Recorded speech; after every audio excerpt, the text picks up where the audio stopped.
Bakit ngayon lang nila naisipan yan? Yan yung sinasuggest ko noon pa na dapat meron tayong firm reaction using the same tactics sa China. Remember I said before, water cannon to water cannon? At saka huwag kayong matakot dun sa mga missile na sinasabi ni Jaime Marcos. Unang-una, wala siyang kredibilidad para magsabi na may mga missile plans. Diba? Are you telling me na mas may nalalaman pa siya kaysa sa mga intelligence natin? Baka na-mix up lang yung nakita niya. Or nananaginip lang siya ng mga time na yun. You never know. Diba? Hallucinations. Diba? Saka sabi ko nga, andito na nga ang US troops. And they're not stupid. Tapos yung mga nahuli nilang isda, sa sarili nating economic zone, ini-import nila sa atin, binibenta. Eh, di ba malaking kalokohan yan pag tinanggap natin ang ganyang sitwasyon? Alam mo yun, parang tayo ginigisa sa sarili nating mantika. Papayagan mo ba yun? So pag ginibap mo yan, palagi na lang tayong bibili ng isda sa kanila. Alam naman natin na hinuli sa lugar natin. O diba? Hindi lang to para sa atin, para sa future ng generation natin eh. Welcome back mga nerds. So let's react dito sa latest na pahayag ng AFP Chief General Browner Jr. tungkol dyan sa West Philippine Sea.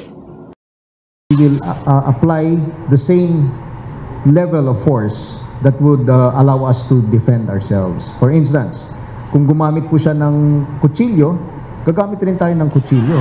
No? Hindi po yung lalabis. Bakit ngayon lang nila naisipan yan?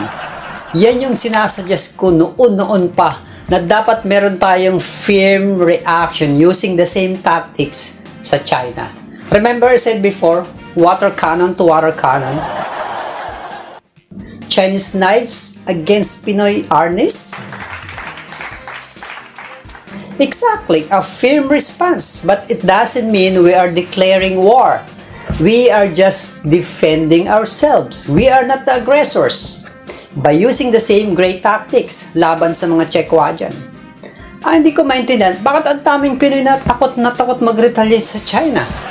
Pero pag nasa social media, ang tapang-tapang. Gusto mo kayo pag-aaway sa kapwa Pinoy. Ano yun? In-explain ko na before na ang China talaga ang takot sa gera. I already gave my point. Watch this. Una, sa ngayon, they are saving their war resources from bigger fish, which is Taiwan. Pangalawa, pag nag-declare sila ng gera, buong mundo iko-condemn na sila. Western sanction is a bitch. Pangatlo, nakaposisyon na ang US bases sa Pinas ngayon. Madadami yung US sa conflict. Pangapat, US will not allow this. Kasi kailangan nilang Pilipinas. Strategic location natin. Isa ito sa chain of islands na kailangan ng US para ma-contain ng China. So China talaga ang takot sa war and they know it. They always be on the losing end here. Economic-wise, resource-wise, and pride-wise. Yes. Kasi kung gusto na talaga nilang gera, noon pa dapat nag-declare na sila ng war kung talaga hindi sila takot sa US. Common sense lang ito eh. Yung nakikita at nababalitaan yung military might ng China, sinasabi nila, it's a weak power. They don't have the experience and expertise for war. They don't have the economy and full resources pag nagkaroon ng full-blown war. Idagdag mo pa yung mga palpak na mga armaments nila. Kaya nga nagre-resort sila sa gray zone tactics. They are buying time. Nang sinimulan nilang harassment, they use water cannon, military lasers, etc., blocking and ramming the boats. Gray zone tactics nga lang talaga. Nung malaman nila na nandito ng US troops sa bansa, then yun, nag-gauge na nila ang response ng Pinas. Okay, no retaliation policy palang style ng Pinas. Effective ang harassment nila. So, continue lang sa pambubuli. So kudos dito sa decision ng AFP to change their tactics and be more assertive. Ganun naman talagang dapat sa mga bully. Dapat sa simula pa lang umalma ka na, establish mo na kagad yung ground mo. Now, dun sa mga natatakot, paano pag nagkagera na? That's not gonna happen. I already made my point about that. China will not waste their resources para makipaggera sa atin kasi nga they have bigger fish to fry, which is Taiwan. Isa pa, andito na mga US troops. You have no idea how the US troops reacts pag may namatay na isang sundalo. As a Filipino-American, I'm telling you, they will respond with full force. At saka, huwag kayong matakot dun sa mga missile na sinasabi ni Jaime Marcos. Unang-una, wala siyang kredibilidad para magsabi na may mga missile plans. Diba? Are you telling me na mas may nalalaman pa siya kaysa sa mga intelligence natin? Baka na-mix up lang yung nakita niya. Or nananaginip lang siya ng mga time na yun. You never know. Diba? Hallucinations. Diba? Saka sabi ko nga, andito na nga ang US troops. And they're not stupid.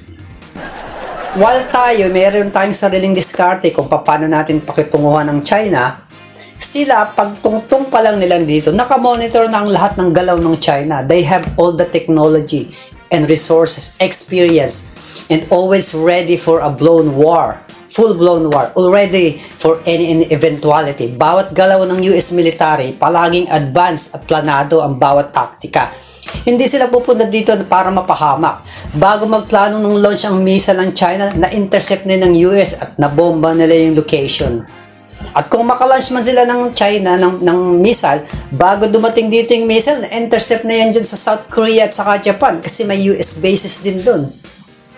Diba? Common sense lang. Tulad nga ng sabi ko, this is just common sense. US military is not stupid. It's the most dangerous military in the world. Kahit pag sama-samahin mo pa yung Russia, North Korea, China, kayang tapatan niya ng US on multiple battlefront. And this is not a sci-fi. I'm not kidding. They have the experience of multiple threats on multiple theaters since World War I. Diba? Tulad ng sabi ko nga, meron silang experience, technology, para ma-preempt ang anumang attack. Remember, hindi lang naman sa Pinas may US bases, nakapalibot sa China ang bases ng US. And how about yung mga military forces ng mga allied countries? Australia, Japan, UK, Germany, buong Europe. Diba? So, hindi ko alam ba't takot na takot kayo sa China. Kaya huwag kayo matakot dyan sa mga missile na yan. US will never allow one American soldier na mapahamak. And that's their mentality. Alam ko ang mentality ng mga kano. Also, in fact, posturing itself and projecting power is the best deterrence of war. Kaya nga nakaposisyon na yung mga military bases ng US sa palibot ng China. Kasi they already project that power na any moves ng China ay madali nilang mamamonitor. Ano sa tingin mo? Bakit ba may mga balikatan at joint naval exercise? Para dun yun.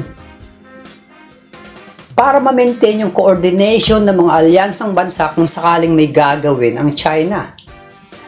Siyempre, ang China naman may counter moves din sila. Parang video games, ano?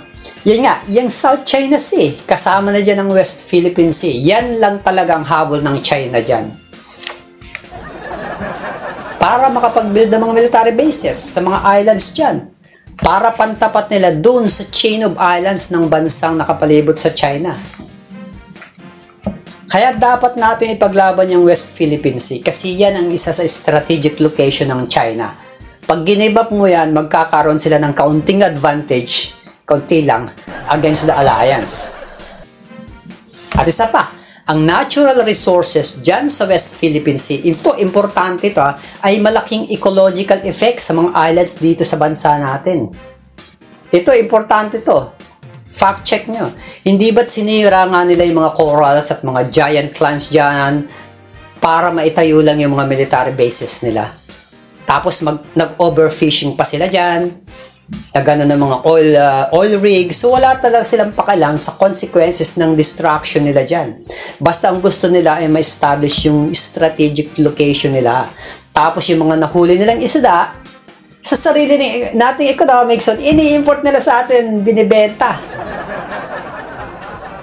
Eh, di ba malaking kalokohan yan pag tinanggap natin ang ganyang sitwasyon? Alam mo yun, parang tayo ginigisa sa sarili nating mantika. Papayagan mo ba yun? So pag give up mo yan, palagi na lang tayong bibili ng isda sa kanila. Alam naman natin na hinuli sa lugar natin.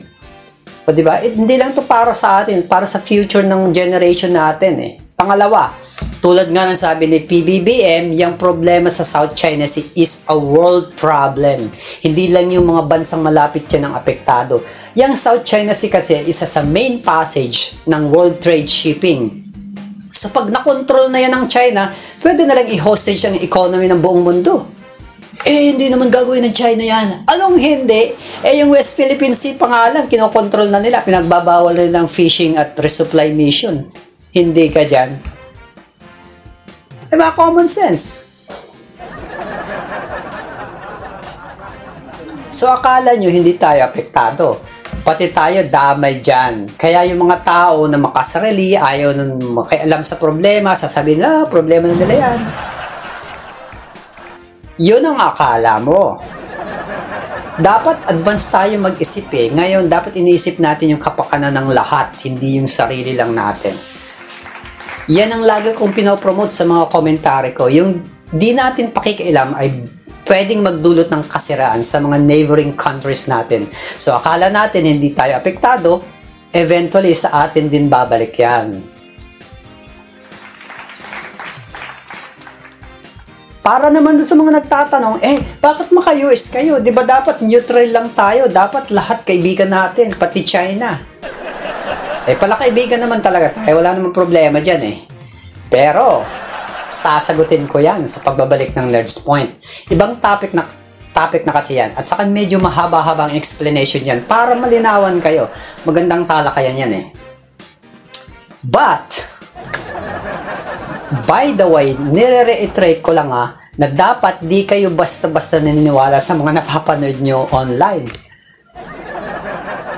Konting napanood ka, paniwala ka agad. That's why I implore you na mag-fact check muna kayo. Lahat ng mga sinasabi ko, fact check nyo.